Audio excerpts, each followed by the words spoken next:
माझ्या लाडक्या शिवभक्तांनो, लाडक्या भावांनो, माझ्या लाडक्या बहिणींनो आणि तमाम हजारो लाखो शिवभक्तांचं मी मनापासून स्वागत करतो आणि लाखो कावड यात्रींना मी साष्टांग दंडवत घालतो। खरं म्हणजे संतोष बांगर या आपला शिवसेनेचा आणि आपल्या धर्माचं रक्षण करणारा ढाण्या वाघ आहे आणि म्हणून त्याने या मराठवाड्यात ही कावड यात्रा सुरू केली। कावड यात्रा आणि खऱ्या अर्थाने पाहिली मला वाटतं 3 वर्षापासून येतोय आणि वर्षागणिक 2016 पासून ही कावड यात्रा सुरू झाली आणि मी मुख्यमंत्री असताना या कावड यात्रेला पहिल्यांदा आलो। त्यावेळेस मी पाहिलं की हिंदुत्वाचा सागर जनसागर वर्षागणिक वाढतोय। खरं म्हणजे हिंदुत्वाची लाट, शिवभक्तांची लाट, शिवभक्तांचा महासागर इथं मला पाहायला मिळाला आणि हे काम संतोष बांगर याच्यामुळे मला हे दर्शन मिळालं। शिवशंभोचं, शिवभक्तांचं आणि किती काही झालं तरी सुद्धा मी या कावड यात्रेला हजेरी लावणार म्हणजे लावणार। संतोषने मला सांगितलं भरपूर पाऊस पडला। मी म्हणालो अरे पाऊस पडला म्हणजे कावड यात्रा इकडे पांगली का काय? पण पाऊस पण पाहिजे होता। बळी वरून राजाने पण इथं तुमच्या कावड यात्रेला आशीर्वाद दिला, पावसाचा वर्षाव झाला आणि बळीराजा सुखावला। खरं म्हणजे मी त्या दिवशी वर्ध्याला गेलो होतो आणि वर्ध्याला गेलो अगदी सभेच्या ठिकाणी वरून आम्हाला हेलिपॅड दिसत होतं पण पायलटनी हेलिकॉप्टर उतरवलं नाही। म्हणाला खाली पाऊस आहे। म्हणालो ठीक आहे प्रयत्न करा, तर म्हणाला नाही करता येणार पाऊस आहे। आणि मी वापस गेलो नागपूरला आणि बाय रोड वर्ध्याला पोचलो। तिथं गेल्यानंतर तिथले सर्व कार्यकर्ते आणि शेतकरी म्हणाले की इथं जर आज पाऊस पडला नसता तर दुबार पेरणीची वेळ आमच्यावर आली असती आणि म्हणून आज वरून राजा पण आपल्यावर प्रसन्न झाला। खऱ्या अर्थाने ज्याचं चांगलं काम त्याच्या पाठीशी भोलेनाथ महादेव आणि परमेश्वराची कृपा असते आणि म्हणून संतोष बांगर यांनी मगाशी सांगितलं की अनेक लोकांना त्यांनी यापूर्वी कावड यात्रेत बोलवलं पण काही लोक कार्यकर्त्यांना नोकर समजतात, कसपटा समजतात, कार्यकर्त्यांना घरगडी समजतात आणि बाळासाहेब कार्यकर्त्यांना सवंगडी समजायचे, सहकारी समजायचे आणि मग संतोष माझा सहकारी आहे आणि म्हणून ज्यांना खरं म्हणजे कावडीमध्ये श्रावण बाळाने बसवलं होतं ना आई वडिलांना, आता ज्यांना स्वतःच कावडीत बसायचं ते कसे येतील तुमच्या चावडीवर? ते दुसरीकडे फिरत असतात थंड हवेच्या ठिकाणी। त्यामुळे कार्यकर्त्याची जी भावना आहे, मी मुख्यमंत्री होतो तेव्हाही कार्यकर्ता म्हणून काम केलं, आजही कार्यकर्ता म्हणून काम करतोय, उद्याही कार्यकर्ता म्हणून काम करणार। आणि मी जेव्हा सीएम होतो तेव्हा म्हणायचे लोक सीएम म्हणजे चीफ मिनिस्टर. मी म्हणायचो अरे बाबा मी सर्वसामान्याचा माणूस आहे, मग सीएम म्हणजे कॉमन मॅन म्हणा. मग मी म्हणायचो सीएम म्हणजे कॉमन मॅन. आता मी डीसीएम आहे, डेडिकेटेड टू कॉमन मॅन. हे सर्वसामान्य माणसाची नाळ तुटता कामा नये. आपण कुणामुळे सत्ता भोगतो? या सर्वसामान्य लोकांमुळे. आणि म्हणून हा सर्वसामान्य माणूस आमचा केंद्रबिंदू आहे, आमचा केंद्रबिंदू आहे. त्याच्यासाठीच जगायचं आहे, त्याच्यासाठीच विकास करायचा आहे. आणि म्हणून 2.5 वर्षाचा कालावधी मगाशी संतोषनी सांगितलं. माझ्याकडे आलेलं पत्र मी कधीही किती पैसे लिहिलेत, किती फंड पाहिजे याचा कधी विचार केला नाही. काम कुठलं आहे? विकासाचं काम आहे. लगेच सही करून विकास निधी तुमच्या खात्यात जमा व्हायचा. किती तुला मिळाले पैसे? 2,600 कोटी तुमच्या या संतोष बांगरला आतापर्यंतच्या इतिहासामध्ये कधी न मिळालेले. संतोष बांगरला 2,600 कोटी विकासासाठी.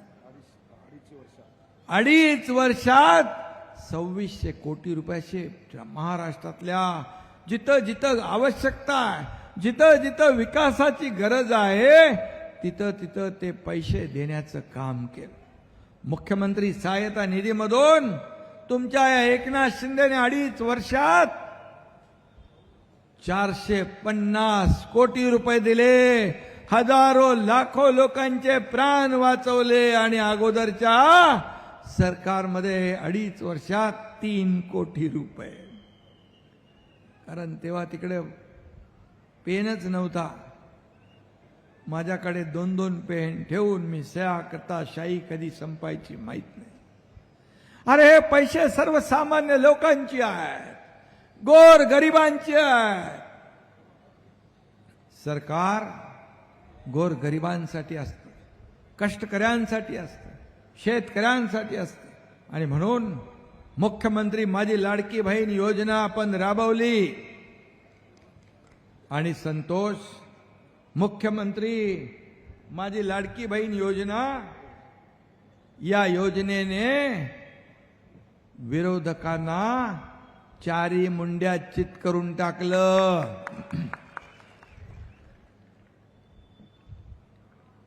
विरोधक म्हणाले लाडकी बहीण योजना चुनावी जुमला आहे. पण हा एकनाथ शिंदे जे बोलतो ते करतो. लाडक्या बहिणींच्या खात्यात पैसे जमा केले. अरे म्हणाले लवकर लवकर काढून घ्या नाही तर सरकार परत घेईल. मग निवडणुकीच्या आचारसंहितेमध्ये हे पैसे अडकवायचे असा त्यांचा डाव होता. मी आचारसंहितेच्या महिन्यांचे पैसे पण त्यांच्या खात्यात आगाऊ जमा केले. आणि लाडक्या माझ्या बहिणींनी त्यांचं मंत्रिमंडळ तयार केलं होतं. त्यांनी कुणाला मुख्यमंत्री, उपमुख्यमंत्री, मंत्री, पालकमंत्री सगळं वाटप झालं. 5 स्टार हॉटेलची बुकिंग झाली. पण माझ्या लाडक्या बहिणींनी त्यांची बुकिंग रद्द करून टाकली आणि त्यांचे मनसुबे धुळीला मिळवले. माझ्या लाडक्या भावांनी पण भरपूर मतांचा वर्षाव केला. लाडक्या शेतकऱ्यांनी, लाडक्या ज्येष्ठांनी, लाडक्या वारकऱ्यांनी, तमाम लोकांनी या महायुतीच्या 2.5 वर्षाच्या कामगिरीवर शिक्कामोर्तब केलं. आणि अतिशय ऐतिहासिक विजय. आतापर्यंतच्या महाराष्ट्राच्या इतिहासात 232 जागा महायुतीला कधी मिळाल्या नव्हत्या. 232 जागा मिळाल्या. आता दुसरी इनिंग आमची सुरू आहे. देवेंद्रजी आणि आम्ही टीम म्हणून काम करतोय. या राज्याला पुढे नेण्याचं काम आपलं करायचं आहे. सोन्याचा चमचा घेऊन जन्माला आलो नसलो तरी या महाराष्ट्रातल्या तमाम जनतेच्या आयुष्यात, जीवनामध्ये सोन्याचे दिवस आणण्याचा प्रयत्न आम्ही करणार. हा आमचा अजेंडा. खुर्ची आमचा अजेंडा नाही. खुर्चीसाठी बाळासाहेबांचे विचार कोणी तुडवले, बाळासाहेबांचे विचार कोणी सोडले, हिंदुत्वाचे विचार कोणी सोडले. आणि म्हणूनच संतोष हा हिंदुत्वाचा जागर बघण्यासाठी त्याला हिम्मत लागते, धाडस लागते, त्याला मोठं मन लागतं. आणि म्हणून हा इथं आल्यानंतर हिंदुत्वाचा जागर पाहायला मिळाला. कारण हे हिंदुत्व हा भगवा आहे, हा महादेवाचा शिवशंभोचा सर्व हा शिवभक्त आहे. त्याचं दर्शन घ्यायला पण नशीब लागतं. आणि म्हणून संतोष म्हणाला ते बरोबर आहे.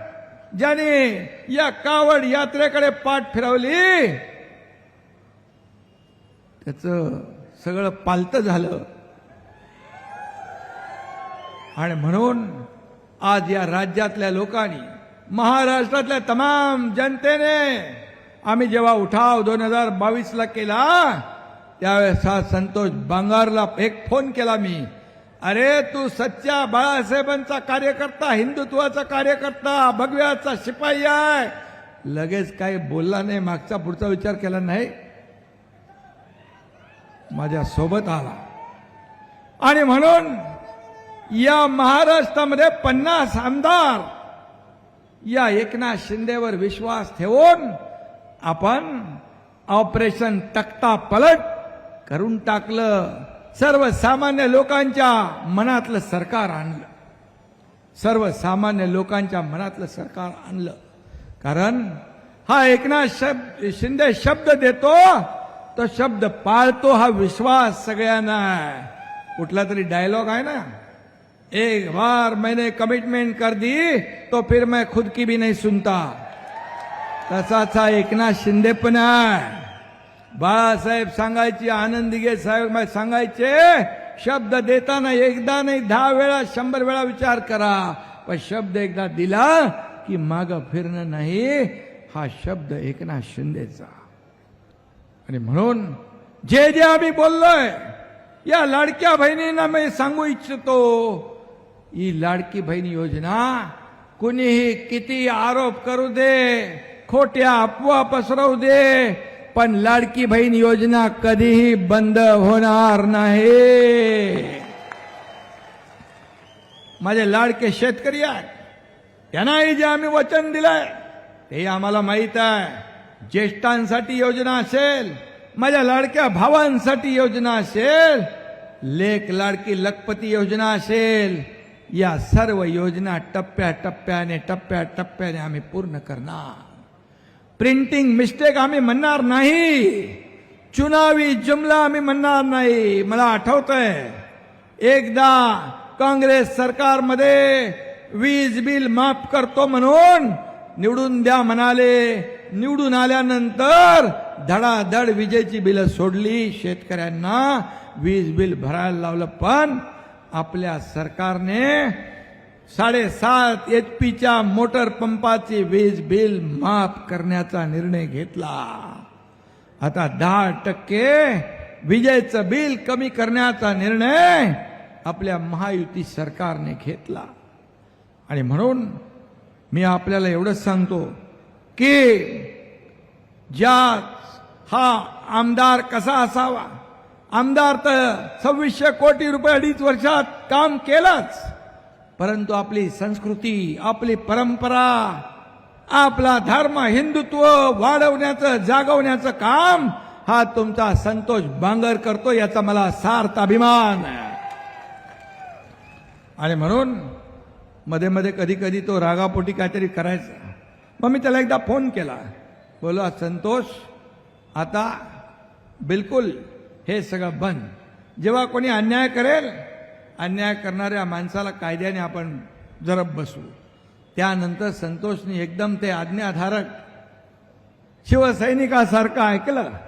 आणि मी मागच्या बैठकीत तू नव्हता कार्यकर्त्यांच्या, तुझं नाव घेतलं, बाकी लोकांना सांगितलं संतोष बांगरचा आदर्श घ्या, संतोष बांगर कसं वागतोय तसं बघा.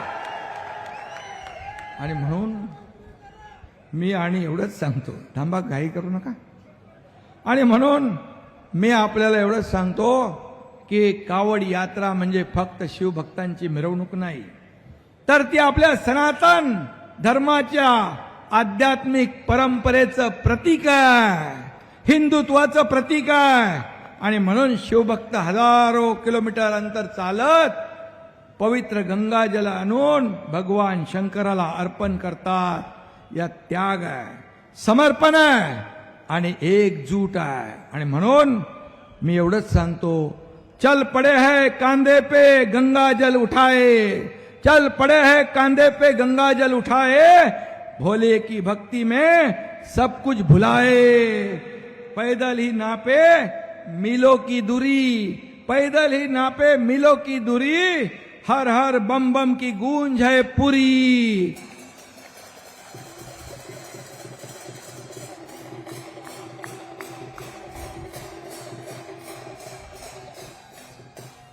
आणि म्हणून हे महादेवाचा उत्सव आहे. महादेवाचा उत्सव, हिंगोलीतली कावड यात्रा देशभर गाजती आहे. इथं भगवा महासागर पसरलाय. आपण आतूनही भगवे, बाहेरूनही भगवे आहोत. आपण सरड्यासारखे रंग बदलणारे नाही, हिंदुत्वाची बेईमानी करणारे नाही. आतही भगवा, बाहेर भगवा, चारीकडे भगवा. आणि म्हणून आपण शिवभक्त आहोत, शंभू महादेवाची लेकरं आहोत. आणि शंकर हे छत्रपती शिवाजी महाराजांचं आराध्य दैवत आहे. शिवराय हे आपलं आराध्य दैवत आहे. आणि म्हणून शिवसेनेच्या नावातच शिव आहे, शिवसेनेच्या नावातच शिव आहे. आणि सर्वसामान्य लोकांसाठी अहोरात्र झटणारी शिवसेना ही तुमची आहे. आणि ज्यांनी शिवसेना काँग्रेसच्या जोखडात बांधली ती सोडवण्याचं काम आम्ही सर्वांनी मिळून केलं, याचा मला सार्थ अभिमान आहे.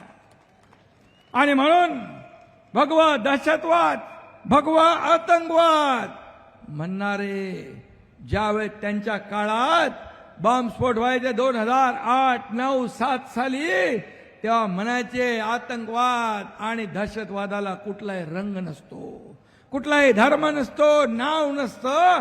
मालेगाव ब्लास्ट मध्ये मात्र म्हणाले की हा भगवा दहशतवाद, भगवा आतंकवाद आहे. आणि कोर्टाने निर्दोष सोडल्यानंतर जे मुंबई बॉम्ब ब्लास्ट मध्ये शेकडो लोकांचा जीव घेणारे जेव्हा सुटले तेव्हा आनंदोत्सव साजरा करत होते. ही कुठली देशभक्ती आहे, हे कुठलं देशप्रेम आहे?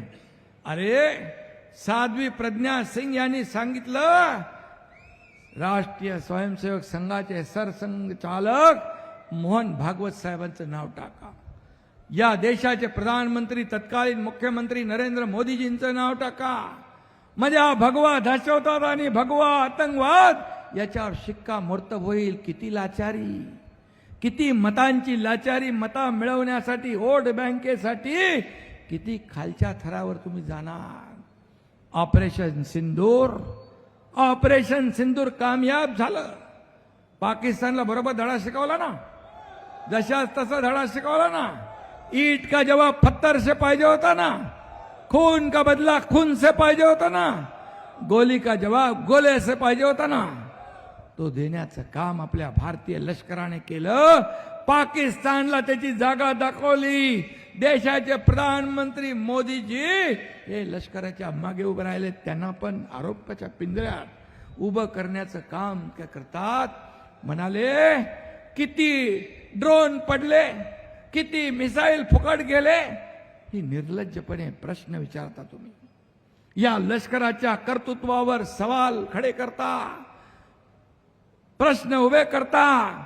तुम्ही हे नाही विचारलं बॉम्बस्फोटमध्ये किती लोक बळी गेले, शेकडो लोक मेले, त्यांचा हिशोब नाही विचारला. पहलगाम मध्ये झालेला हल्ला, या लाडक्या बहिणींच्या कुंकू पुसण्याचं पाप ज्यांनी केलं त्याचा हिशोब नाही विचारला. आणि म्हणून हे कुठलं देशप्रेम आहे, ही कुठली देशभक्ती आहे, हे कुठली राष्ट्रभक्ती आहे? आणि जे देशभक्त, राष्ट्रभक्त मोहनजी सारखे, मोदीजींसारखे, त्यांना तुम्ही आरोपी करण्याचा प्रयत्न करता. तुम्ही पाकिस्तानची बोली बोलू लागलेत, आज मला वाटलं कोर्टाने काहीतरी राहुल गांधींना सनसनीत चपराक हाणली आहे. आता तरी सुधारतील का माहित नाही. पण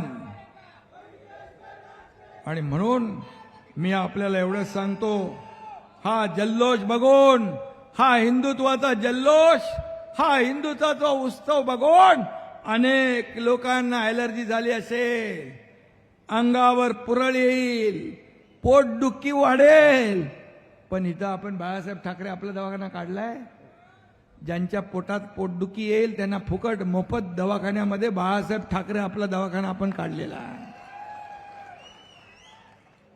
आणि मग वोट बँकेचं राजकारण करता करता लोक आपला धर्म विसरले.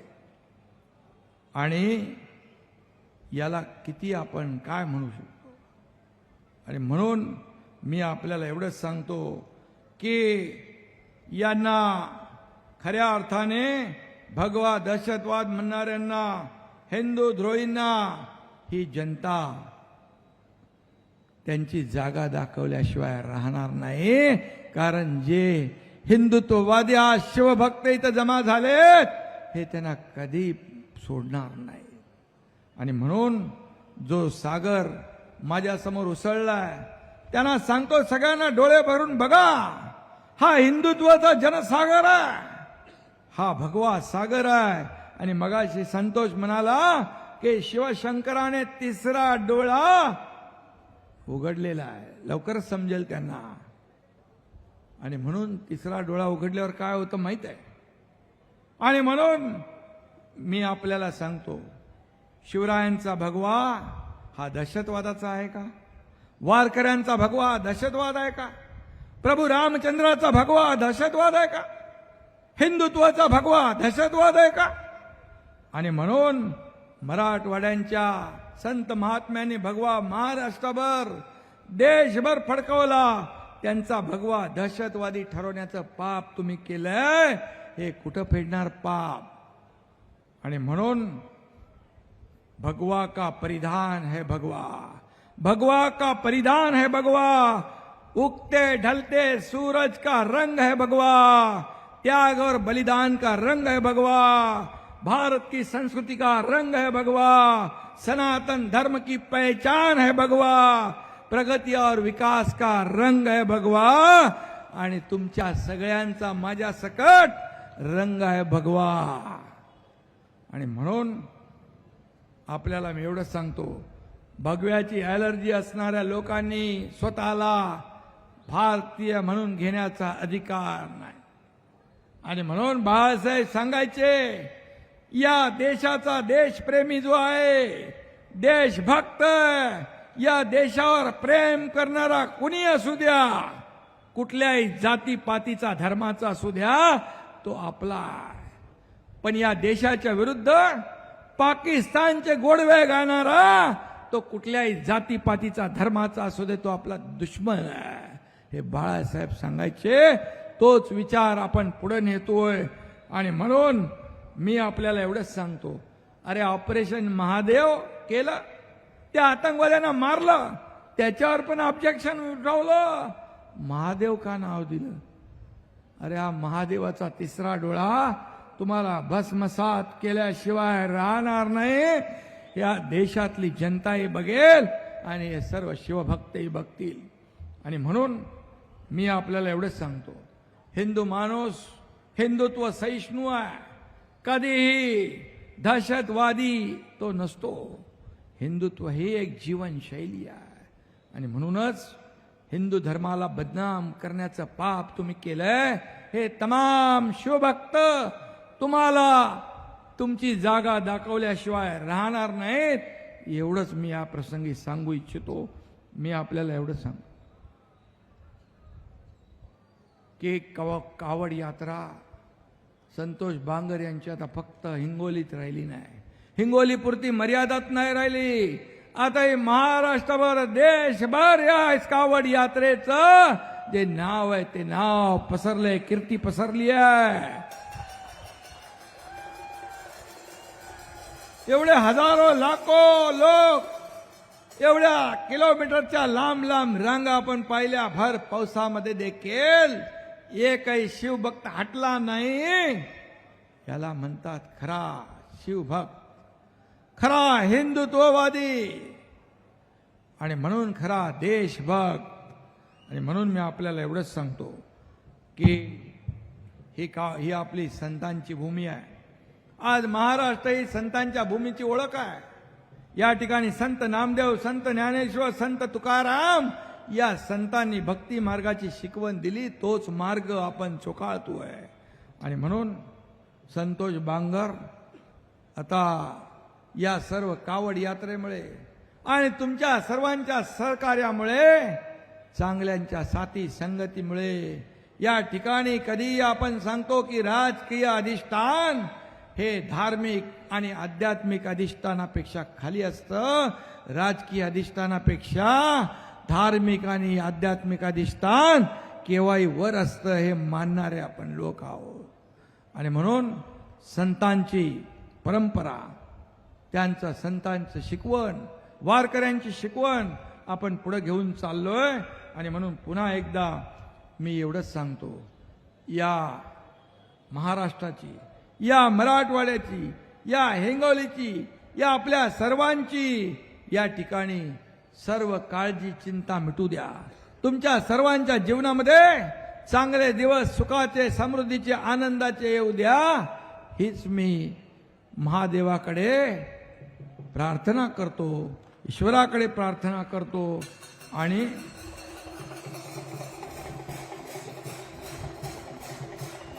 आणि आता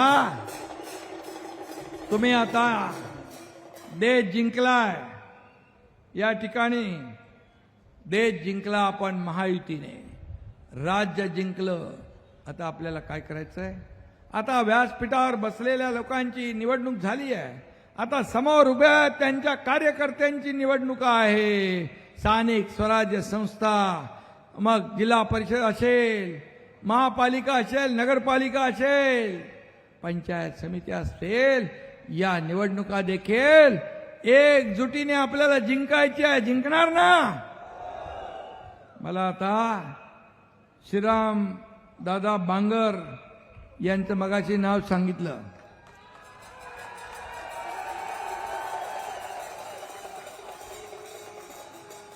मग भगवा फडकवणार की नाही? फडकवणार? हात उंच करून दाखवा.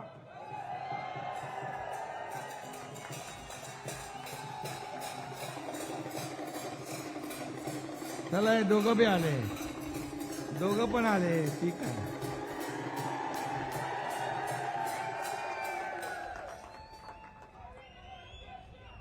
तुम्हाला खूप खूप शुभेच्छा. श्रीराम दादा तुम्हाला शुभेच्छा, संतोषला शुभेच्छा दिलेल्याच आहेत. पुन्हा एकदा मी सर्व कावड यात्रेत सहभागी झालेल्या शिवभक्तांना मनापासून खूप खूप शुभेच्छा देतो, मनापासून अभिनंदन करतो. आणि आदिवासी समाजाने मगाशी एक मला निवेदन दिलं आहे, आदिवासी युवा कल्याण संघाने. हे आदिवासी आपले बांधव आहेत, आपल्या भगिनी आहेत. आणि म्हणून या आदिवासी बांधवांना देखील त्यांच्या ज्या मागण्या आहेत, जे त्यांचं माझ्याकडे निवेदन आहे अधिसंख्य पदांचं आणि त्याचबरोबर रिक्त पदांचं, हे महायुती सरकार, आदिवासी समाजाला न्याय देणारी महायुती सरकार आहे. आणि त्यामुळे मी आपल्याला सांगतो, उद्या या ठिकाणी आमची मंत्रिमंडळाची बैठक आहे. मुख्यमंत्र्यांची चर्चा करून यावर देखील सकारात्मक आपण निर्णय घेऊ, हे देखील या ठिकाणी मी सांगू इच्छितो. पुन्हा एकदा आणि पुन्हा मी म्हणून आदिवासी बांधवांना न्याय देण्याचं काम महायुती सरकार करेल. पण तुम्ही मनाला आणि शरीराला वेदना करून घेऊ नका. उपोषणला बसलेले जे माझे बांधव भगिनी आहेत, त्यांनी उपोषण मागे घ्यावं.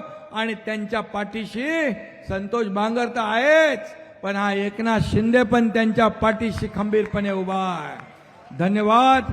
जय हिंद, जय महाराष्ट्र.